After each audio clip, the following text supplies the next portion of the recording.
శ్రీ చింతా సత్యానందము గారి కొరకు నా అనుభవ సాక్ష్యము. నాకు శక్తిగల భక్తిని నేర్పించిన మేరీ సత్యానందము గారిది అంబాజీపేట, అమలాపురం దగ్గర.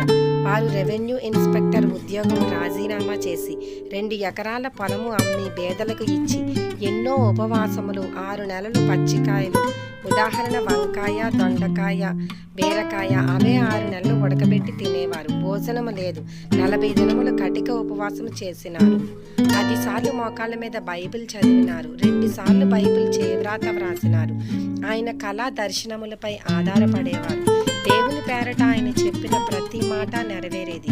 దేవుని పేరట నీకు ఈ రోగం తగ్గేది అంటే తగ్గేది, నీకు పిల్లలు పుడతారు అంటే పుట్టేవారు, లేదంటే లేదు. రాత్రి 4 గంటలు మాత్రమే నిద్రపోయేవారు. తక్కిన సమయం అంతా బైబిల్ చదువుట, ప్రార్థించుట. ఆయన ప్రార్థిస్తే దయ్యములు వదిలిపోయేవి. ఆయన పలికిన ప్రతి మాట నెరవేరేది. ఆయన ఎక్కువగా శిలువ రక్త ధ్యానం చేసేవారు. వారి భార్య కొత్తపాకల్లో 26/1/1992 ప్రభునందు నిద్రించిరి. మా గ్రామంలోనే సమాధి చేసితిని. ఆయన తయారు చేసిన దేవుని సేవకులు ఈ క్రింది విధముగా ఉన్నారు.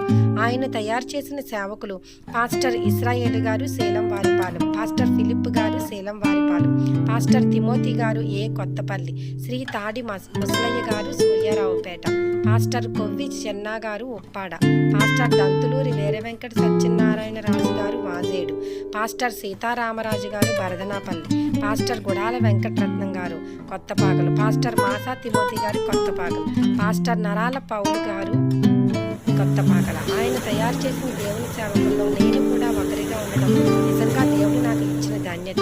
సేకరణ గుడాల